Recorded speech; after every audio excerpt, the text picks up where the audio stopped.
और मैं अभी आ रहा था, कम से कम 20-25 हजार लोग सड़कों पे इस वक्त रामलीला मैदान की तरफ बढ़ रहे हैं। इतनी भारी संख्या में आज लोग यहां आए हैं।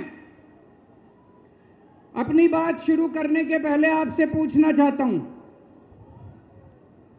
आप में से कौन कौन मुझे प्यार करते हैं? जरा हाथ खड़े करके बताओ कौन कौन प्यार करता है। आपका बहुत बहुत शुक्रिया इस प्यार, इस मोहब्बत के लिए। लेकिन अब जो लोग मेरे से प्यार करते हैं, सबसे पहले एक बात आपसे मांगना चाहता हूं। जैसा अभी सौरभ भारद्वाज जी ने कहा, सब लोग अपने अपने मोबाइल फोन निकाल लो। अभी हम देख रहे हैं यहां पे कम से कम 40-50 वीडियो कैमरा, टीवी वालों के कैमरा मौजूद हैं। अब इस मैदान में 1 लाख कैमरे चालू हो जाएंगे, 1 लाख कैमरे।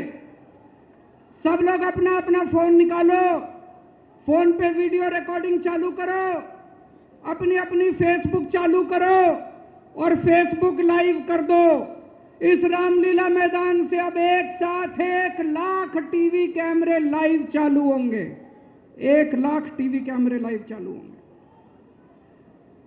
मैं सबसे पहले कपिल सिब्बल साहब का बहुत बहुत शुक्रिया अदा करता हूं। हमारे इनविटेशन पे आज वो आए। कई साल के बाद आज हम लोग रामलीला मैदान में इकट्ठे हुए हैं। आज से 12 साल पहले, 12 साल पहले इसी रामलीला मैदान में इकट्ठे हुए थे हम लोग भ्रष्टाचार के खिलाफ। इस मंच को मैं नमन करता हूं, यह बहुत पवित्र मंच है। आज से 12 साल पहले भ्रष्टाचार के खिलाफ इकट्ठे हुए थे। आज इसी मंच से एक अहंकारी तानाशाह को इस देश से हटाने के लिए फिर से इकट्ठे हुए हैं। दोस्तों, तानाशाही को खत्म करने के लिए फिर से इकट्ठे हुए हैं। और जैसे उस वक्त भ्रष्टाचार के खिलाफ आंदोलन हमारा सफल हुआ था, आज इसी मंच से जो आंदोलन शुरू हो रहा है, हमारे देश के अंदर जो तानाशाही लाई जा रही है, उसे खत्म करने का जो आंदोलन शुरू हो रहा है, जनतंत्र को खत्म करने का जो आंदोलन शुरू हो रहा है, संविधान को बचाने का जो आंदोलन आज शुरू हो रहा है, बहुत जल्दी इस आंदोलन को भी सफलता मिलेगी। सुप्रीम कोर्ट ने दिल्ली के लोगों के हक में फैसला दिया। 8 साल तक दिल्ली के लोगों ने लड़ाई लड़ी सुप्रीम कोर्ट के अंदर। सुप्रीम कोर्ट में हमारे वकील अभिषेक मनु सिंघवी साहब ने दिल्ली के लोगों की तरफ से लड़ाई लड़ी। सबसे पहले मैं आज इस मंच से सिंघवी साहब का भी दिल्ली के लोगों की तरफ से शुक्रिया अदा करता हूं, जिन्होंने दिल्ली के लोगों को उनका हक दिलाया। दोस्तों, 11 मई, आज 11 जून है, आज से 1 महीने पहले 11 मई को देश की सर्वोच्च अदालत, सबसे बड़ी अदालत सुप्रीम कोर्ट की भी कॉन्स्टिट्यूशन बेंच, उसने आदेश पारित किया दिल्ली के लोगों के हक में। और उसके 8 दिन के बाद, 1 हफ्ते के बाद, 19 मई को देश के प्रधानमंत्री ने सुप्रीम कोर्ट के आदेश को खारिज कर दिया। दोस्तों, देश की सबसे बड़ी अदालत के फैसले को प्रधानमंत्री ने खारिज कर दिया। प्रधानमंत्री कहते हैं मैं सुप्रीम कोर्ट को नहीं मानता। देश के प्रधानमंत्री कहते हैं मैं सुप्रीम कोर्ट को नहीं मानता। 75 साल के भारत के इतिहास में पहली बार एक प्रधानमंत्री आया है जो कहता है मैं सुप्रीम कोर्ट को नहीं मानता। पूरे देश के लोग स्तब्ध हैं, पूरे देश के लोगों को यकीन नहीं हो रहा, इतना अहंकारी प्रधानमंत्री, प्रधानमंत्री को इतना अहंकार। प्रधानमंत्री कहता है मैं सुप्रीम कोर्ट को नहीं मानता। देश के गली गली में चर्चा हो रही है, घर घर में चर्चा हो रही है। ये मोदी जी को क्या हो गया? इतना अहंकार हो गया इनको, इतना अहंकार हो गया इनको। दोस्तों, देश के अंदर अब जनतंत्र खत्म हो रहा है। इसी को तानाशाही कहते हैं। जब देश का प्रधानमंत्री कहता है मैं सुप्रीम कोर्ट को नहीं मानता, इसी को तानाशाही कहते हैं, इसी को हिटलर शाही कहते हैं, जनतंत्र खत्म होना कहते हैं। मैं बताना चाहता हूं आखिर इस सुप्रीम कोर्ट के आदेश में ऐसा क्या है? सुप्रीम कोर्ट ने ऐसा क्या कह दिया कि प्रधानमंत्री जी कह रहे हैं कि मैं सुप्रीम कोर्ट के आदेश को नहीं मानता? सुप्रीम कोर्ट ने अपने आदेश में बोला कि भारत एक जनतंत्र है, भारत में जनता सुप्रीम है, जनता अपनी सरकार चुनती है, उस सरकार को जनता के काम करने का पूरा अधिकार होना चाहिए। दिल्ली में भी लोग सरकार चुनते हैं, दिल्ली की सरकार को भी, जिस भी सरकार को दिल्ली के लोग चुनते हैं, चाहे इस पार्टी की सरकार हो चाहे उस पार्टी की सरकार हो, सुप्रीम कोर्ट ने कहा कि जो भी सरकार दिल्ली के लोग चुनते हैं, जनता सुप्रीम है, दिल्ली की जनता सुप्रीम है, उस सरकार को काम करने का अधिकार होना चाहिए। मैं आपसे पूछना चाहता हूं, क्या सुप्रीम कोर्ट ने गलत बोला? क्या प्रधानमंत्री को सुप्रीम कोर्ट का आदेश मानना चाहिए? मोदी जी कहते हैं मैं सुप्रीम कोर्ट का आदेश नहीं मानता। मोदी जी ने अध्यादेश पारित कर दिया और सुप्रीम कोर्ट के आदेश को खारिज कर दिया। मोदी जी का अध्यादेश क्या कहता है? प्रधानमंत्री जी ने ये जो अध्यादेश पारित किया, ये क्या कहता है? मोदी जी का अध्यादेश कहता है कि अब दिल्ली के अंदर जनतंत्र नहीं होगा, अब दिल्ली के अंदर तानाशाही चलेगी, अब दिल्ली के अंदर जनता सुप्रीम नहीं है, अब दिल्ली के अंदर एलजी सुप्रीम होगा। अब दिल्ली के अंदर चाहे जनता जिसको मर्जी वोट दे, चाहे जनता जिसकी मर्जी सरकार बनाए, प्रधानमंत्री जी कहते हैं सरकार तो मैं ही चलाऊंगा, मेरी तानाशाही चलेगी। अब जनता सुप्रीम नहीं है, जनता की नहीं चलेगी, जनता की सरकार की नहीं चलेगी। प्रधानमंत्री जी कहते हैं एलजी के जरिए मैं सरकार चलाऊंगा। 26 जनवरी 1950 को हमारे देश का संविधान लागू हुआ। बाबा साहब अंबेडकर ने संविधान बनाया। बाबा साहब अंबेडकर ने अपने संविधान में लिखा कि इस देश के अंदर जनतंत्र होगा, जनता सुप्रीम होगी। आज प्रधानमंत्री जी ने भारत के संविधान के परखच्चे उड़ा दिए। प्रधानमंत्री जी ने भारत का संविधान बदल दिया। प्रधानमंत्री जी कहते हैं अब जनता सुप्रीम नहीं होगी, अब एलजी सुप्रीम होगा। जनता सुप्रीम नहीं होगी, अब प्रधानमंत्री सुप्रीम होगा। प्रधानमंत्री जी कहते हैं अब दिल्ली की जनता की वोट की कोई कीमत नहीं होगी। यह तो सरासर अपमान है दिल्ली के लोगों का। प्रधानमंत्री जी कहते हैं दिल्ली की जनता जिसको मर्जी वोट दे, उस वोट की कोई कीमत नहीं है। दोस्तों, ये बीजेपी वाले रोज मेरा अपमान करते हैं, मेरे को गालियां देते हैं, गंदी गंदी गालियां देते हैं। मेरे को अपने मान और अपमान की कोई चिंता नहीं है, मैं कोई परवाह नहीं करता, मैं इनको वापस गाली नहीं देता। मेरे को गाली गलौज नहीं करनी आती, मेरे संस्कार नहीं सिखाते। मैं 24 घंटे अपने काम में व्यस्त रहता हूं, मेरे को काम से मतलब है। आप लोगों ने मेरे को इतना मौका दिया, इतनी जिम्मेदारी है, 24 घंटे काम करता हूं। ये लोग मेरे को जितनी मर्जी गाली दे लें, लेकिन इस बार इन लोगों ने आपका अपमान किया है, आपकी वोट की कीमत, आपका वोट का अपमान किया है। यह मैं बर्दाश्त नहीं कर सकता। अपमान को मैं बर्दाश्त नहीं कर सकता। इसको किसी हालत में नहीं होने देंगे। दिल्ली के लोगों के वोट का जो इन्होंने अपमान किया है, मोदी जी ने तमाचा मारा है दिल्ली के लोगों को, इसको बर्दाश्त नहीं कर सकते। इसको ठीक करा के रहेंगे, इस अध्यादेश को खारिज करा के रहेंगे, सुप्रीम कोर्ट के आदेश को पालन करा के रहेंगे। करेंगे कि नहीं करेंगे?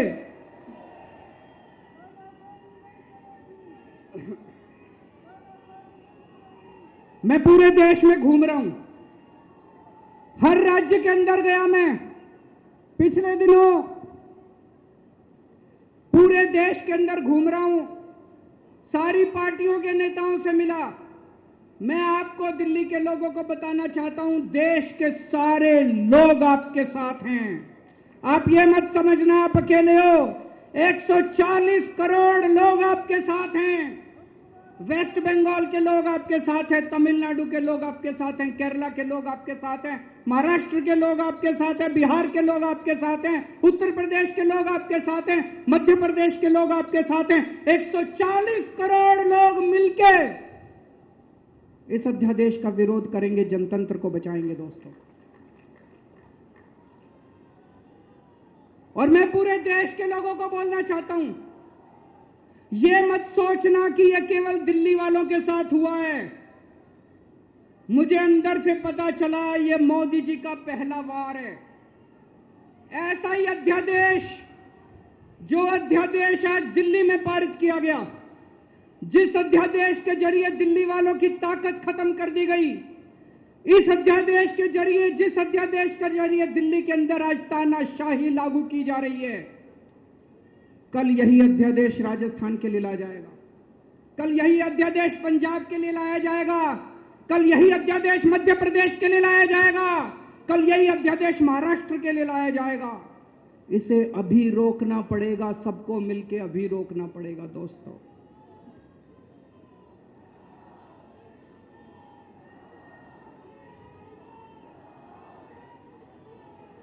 मोदी जी दिल्ली वालों के पीछे क्यों पड़े हैं? दिल्ली वालों के पीछे क्यों पड़े हैं मोदी जी? 2015 में दिल्ली के लोगों ने 7 एमपी की सीट मोदी जी को जिता दी, मोदी जी को प्रधानमंत्री बनाया और मोदी जी को कहा आप देश संभालो। और दिल्ली में 70 में से 3 सीट बीजेपी को दी, 3 सीट, 67 सीट आम आदमी पार्टी को दी। और दिल्ली के लोगों ने कहा केजरीवाल जी आप दिल्ली संभालो। बीजेपी को 3 सीट देने का क्या मतलब? दिल्ली के लोगों ने अपनी आंखें लाल करके मोदी जी की तरफ देखा और बोला आप देश संभालो, खबरदार दिल्ली की तरफ आंख उठा के देखी तो। बोला कि नहीं बोला? 2020 में फिर से दिल्ली के लोगों ने 7 एमपी की सीट मोदी जी को दी, बोले आप देश संभालो। आम आदमी पार्टी को 70 में से 62 सीट दी, बोले केजरीवाल जी आप दिल्ली संभालो। फिर से दिल्ली के लोगों ने आंखें लाल करके मोदी जी को कहा आप देश संभालो, दिल्ली की तरफ आंख उठा के मत देखना। लेकिन प्रधानमंत्री जी से देश तो संभल नहीं रहा, देश का तो बेड़ा गर्क कर दिया। रोज उठते हैं और दिल्ली वालों के काम रोक देते हैं, रोज उठते हैं और दिल्ली वालों के। मैं स्कूल बनवाता हूं, मोदी जी कहते हैं मैं तेरे स्कूल नहीं बनने दूंगा। मैं अस्पताल बनवाता हूं, मोदी जी कहते हैं तेरे अस्पताल नहीं बनने दूंगा। मैं मोहल्ला क्लिनिक बनाता हूं, मेरे मोहल्ला क्लिनिक तोड़वा दिए मोदी जी ने। पिछले साल प्रधानमंत्री जी ने दिल्ली के अस्पतालों में दवाइयां बंद करा दी। मैं सीसीटीवी कैमरे लगवाता हूं, प्रधानमंत्री जी एलजी को कह के सीसीटीवी कैमरे नहीं लगने देते। पिछले साल मोहल्ला क्लिनिक के अंदर इन्होंने गरीबों के टेस्ट बंद करवा दिए दोस्तों। मैंने दिल्ली के लोगों के लिए योगा क्लासेस शुरू की, प्रधानमंत्री जी ने योगा क्लासेस बंद करवा दी। प्रधानमंत्री जी से मैं कहना चाहता हूं आप देश संभालो ना, आपसे देश तो संभल नहीं रहा। देश का बेड़ा गर्क कर दिया आपने। चारों तरफ इतनी महंगाई हो रही है, पेट्रोल 100 रुपए लीटर पहुंच गया, डीजल 90 रुपए लीटर पहुंच गया, दूध महंगा हो गया, सब्जियां महंगी हो गई, एलपीजी का सिलेंडर 1000 रुपए के ऊपर हो गया। इनको समझ ही नहीं आ रहा महंगाई कैसे, इनको चौथी पास राजा को समझ ही नहीं आ रहा कि देश कैसे संभाले। एक दिन कहते हैं 2000 का नोट आएगा, 5 साल बाद कहते हैं 2000 का नोट जाएगा। अरे इनको समझ ही नहीं है। आप लोगों ने कोई समझदार प्रधानमंत्री बनाया होता, कम से कम ये तो बता देगा 2000 का नोट आएगा कि जाएगा। चारों तरफ बेरोजगारी फैली हुई है, इनको समझ ही नहीं आ रहा बेरोजगारी कैसे दूर करें। चारों तरफ भ्रष्टाचारी भ्रष्टाचार फैला हुआ है, इनको समझ ही नहीं आ रहा भ्रष्टाचार दूर कैसे करें। जीएसटी की वजह से व्यापारियों का बेड़ा गर्क हुआ पड़ा है, इनको समझ ही नहीं आ रहा जीएसटी को कैसे ठीक करें। पूरे देश का रेलवे में मेरी आप लोगों से गुजारिश है, टेस्ट करके देखना, कोई second class AC, third AC, second class की टिकट खरीद लेना, सेकंड क्लास स्लीपर की। एक बारी रेल में जाके देखो इन्होंने रेलवे का क्या हाल कर दिया, पूरी रेलवे का बेड़ा गर्क कर दिया। अच्छा खासा चलता हुआ रेलवे इन्होंने बेड़ा गर्क कर दिया इन लोगों ने। 2002 में प्रधानमंत्री जी गुजरात के मुख्यमंत्री बने, 12 साल गुजरात के मुख्यमंत्री रहे। पिछले 9 साल से देश के प्रधानमंत्री हैं। 21 साल हो गए मोदी जी को राज करते करते, 21 साल। 2015 में मैं दिल्ली का मुख्यमंत्री बना, मेरे को 8 साल हो गए दिल्ली पे राज करते करते। आज मैं चैलेंज करता हूं और देश की जनता को अपील करता हूं, मोदी जी के 21 साल, मेरे 8 साल, दोनों के देख लो किसने ज्यादा काम किया। केजरीवाल ने ज्यादा काम करा, केजरीवाल ने 8 साल में ज्यादा काम करा कि मोदी जी ने 21 साल में ज्यादा काम करा। अरे इनसे काम तो होता नहीं है, देश के अंदर जो अच्छा काम करता है उसको रोकने की कोशिश करते हैं। ये आज दिल्ली के सारे अच्छे काम रोकना चाहते हैं। मोदी जी के पास तो फुल पावर थी 21 साल, मेरे को तो इन्होंने काम भी नहीं करने दिए, हर काम में टांग अड़ाया। फिर भी मेरे 8 साल उठा के देख लो, कितने स्कूल बनवा दिए, कितने अस्पताल बनवा दिए, लोगों का इलाज मुफ्त कर दिया, लोगों के बच्चों को पढ़ाई दे रही है अच्छी, बिजली मुफ्त कर दी, मैंने बिजली मुफ्त करी। मोदी जी कह रहे हैं फ्री की रेवड़ी बांट रहा है। अरे गरीबों के हाथ में अगर 4 रेवड़ी रख दी तो कौन सा बुरा हो गया।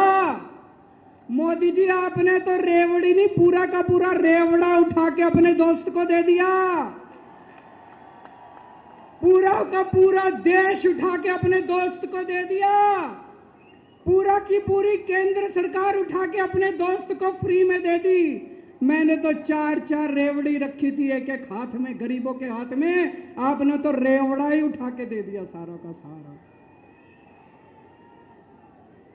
अब लोग प्रधानमंत्री जी से पूछने लगे हैं कि केजरीवाल ने इतने स्कूल बना दिया, आपने क्या किया।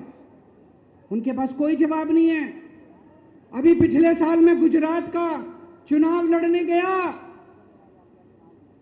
वहां पे हर आदमी, गुजरात के हर आदमी के मुंह पे था, अरविंद जी आपने स्कूल इतने अच्छे कर दिए, आपने दिल्ली में स्कूल बच्चों की शिक्षा इतनी अच्छी कर दी। तो एक दिन प्रधानमंत्री जी ने सोचा कि मैं भी जाके स्कूल में फोटो खिंचवाऊंगा। पूरे गुजरात में ढूंढने से उनको एक स्कूल नहीं मिला जिसमें मोदी जी फोटो खिंचवा ले, एक स्कूल। 30 साल से गुजरात में बीजेपी की सरकार है, एक स्कूल नहीं मिला। इनको एक स्टूडियो के अंदर टेंट लगा के एक क्लास, फर्जी क्लास बनानी पड़ी। 10 बच्चे बुलाए, डेस्क लगाए, वहां पे मोदी जी एक बच्चे के साथ बैठे और उन्होंने फोटो खिंचवाई।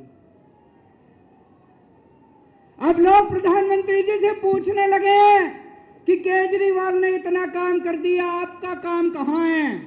तो अब मोदी जी ने तय किया, मैं केजरीवाल को काम नहीं करने दूंगा। उन्होंने मनीष सिसोदिया को उठा के जेल में डाल दिया। उनको लगा मनीष सिसोदिया को जेल में डालने से शिक्षा के काम रुक जाएंगे। उन्होंने सतिंदर जैन को उठा के जेल में डाल दिया। उनको लगा सतिंदर जैन को जेल में डालने से मोहल्ला क्लिनिक बंद हो जाएंगे, अस्पताल बंद हो जाएंगे। मैं प्रधानमंत्री जी को बोलना चाहता हूं, हमारे पास एक मनीष सिसोदिया नहीं है, हमारे पास 100 मनीष सिसोदिया हैं। हमारे पास एक सतिंदर जैन नहीं है, हमारे पास 100 सतिंदर जैन है। आप एक को जेल में डालोगे, हमारा दूसरा आ जाएगा काम करने के लिए, काम नहीं रुकेगा दोस्तों। जब इनको जेल में डालने से काम नहीं चला तो अब ये ऑर्डिनेंस लेके आए हैं और ऑर्डिनेंस से ये सारा काम रोकना चाहते हैं दोस्तों। आज दिल्ली के लोग मुसीबत में हैं। दिल्ली के लोगों के ऊपर यह अध्यादेश थोपा जा रहा है। आपने पिछली बार 7 एमपी को वोट दिया था, कहां है वो सातों के सातों? अपने घर में दुबक के बैठे हैं। वो बीजेपी के गुलाम है, वो आपके नहीं है, आपके सगे नहीं है, वो बीजेपी के गुलाम है।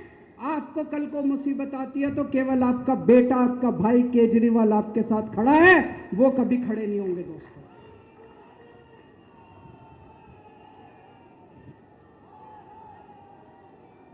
और अंत में मैं आपको एक कहानी सुनाना चाहता हूं। चौथी पास राजा, किस किसने सुनी है ये कहानी? इस कहानी का महात्म्य है कि इस कहानी को जितनी बार सुनोगे, जितनी बार सुनाओगे, उतनी भगवान की कृपा आपके परिवार के ऊपर बरसेगी। इस कहानी का जितना प्रचार प्रसार करोगे, उतना देश की तरक्की होगी, उतना समाज की तरक्की होगी। तो जिन लोगों ने कहानी सुनी है वो भी बड़े ध्यान से दोबारा सुनना, अच्छे से सुनना और इसका खूब प्रचार प्रसार करना। ये कहानी एक राजा की है, एक चौथी पास राजा की कहानी है, एक अहंकारी राजा की कहानी है, एक भ्रष्टाचारी राजा की कहानी है। आप लोगों ने राजा और रानी की कई कहानियां सुनी होंगी। इस कहानी में राजा तो है, रानी नहीं है।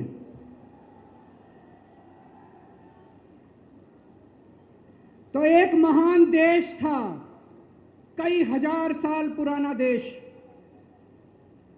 उस देश के एक गांव में एक बच्चा पैदा हुआ, बहुत गरीब घर में एक बच्चा पैदा हुआ। तो जैसे गांव के अंदर बच्चा पैदा होने पे ज्योतिषी आते हैं, ज्योतिषी आके बच्चे का भविष्य बताते हैं, ऐसे ही गांव का ज्योतिषी आया। उसने बच्चे की कुंडली देखी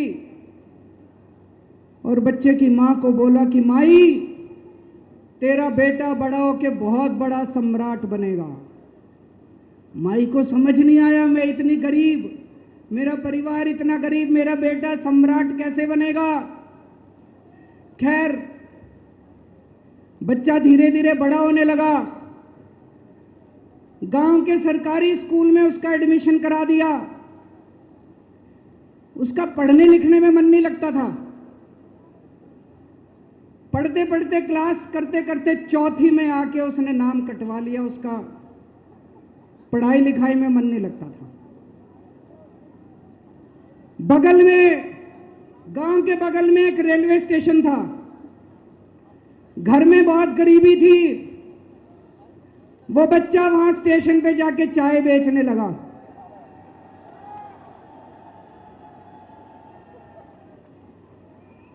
चाय बेच के अपना गुजारा करता था। वो भाषण बहुत अच्छा देता था, बचपन से ही बड़ा अच्छा भाषण देता था। गांव के लड़कों को इकट्ठा कर लेता और भाषण देना चालू करता। धीरे धीरे आसपास के गांव में फैल गया कि यह बच्चा भाषण बड़े अच्छे देता है।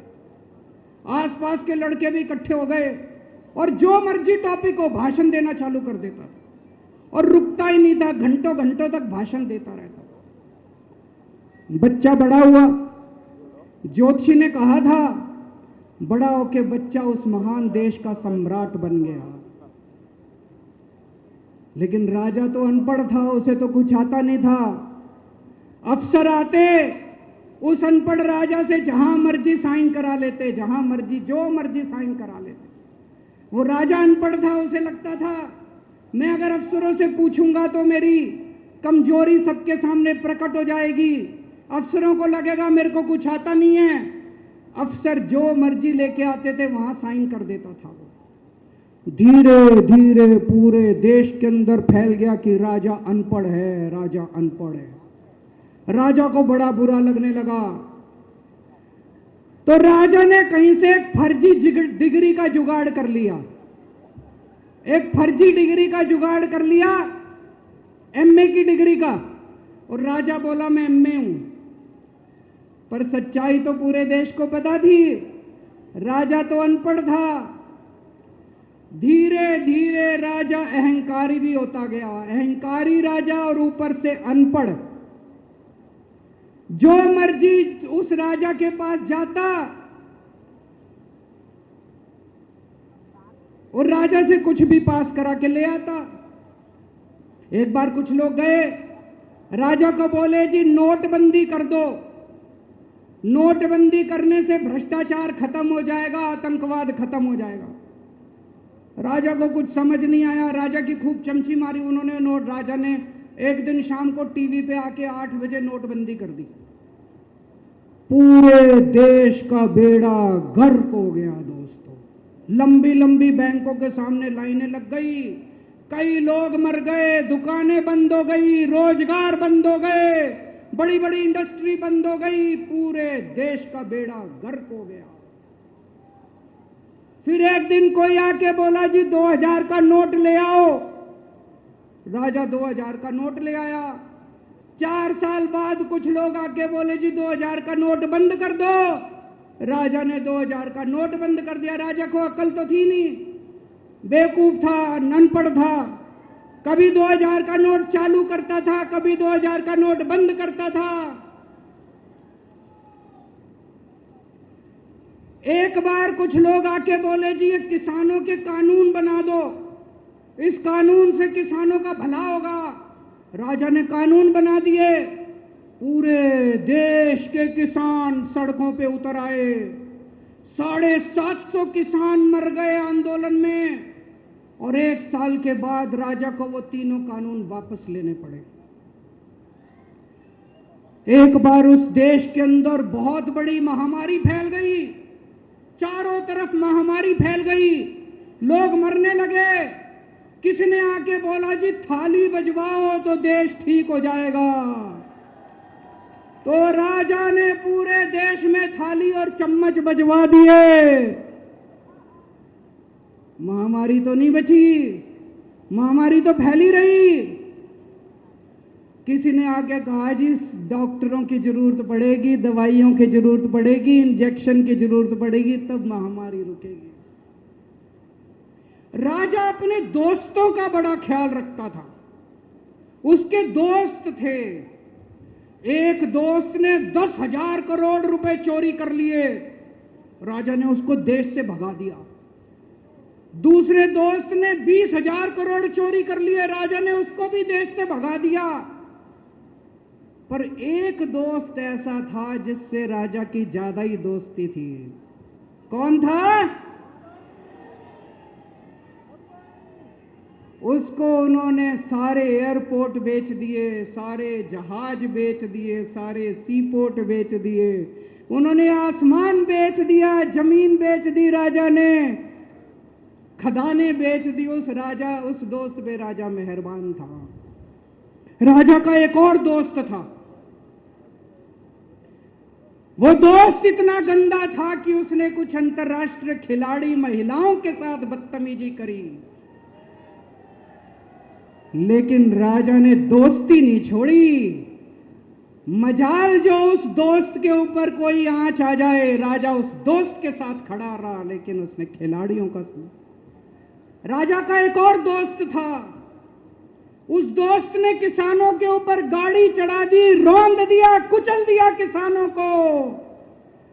राजा ने अपनी दोस्ती नहीं छोड़ी। इस बात पे तो दाद देनी पड़ेगी कि राजा दोस्तबाज था, एक नंबर का दोस्तबाज था। चारों तरफ अत्याचार हो गया, चारों तरफ देश के अंदर इनके अपने लोग जो थे वो बलात्कार करने लगे, गलत काम करने लगे, हाहाकार मच गया। जो राजा के खिलाफ बोलता, राजा उसको पकड़ के जेल में डाल देता। एक दिन एक पत्रकार ने कार्टून बना दिया राजा के खिलाफ, उस पत्रकार को उठा के जेल में डाल दिया।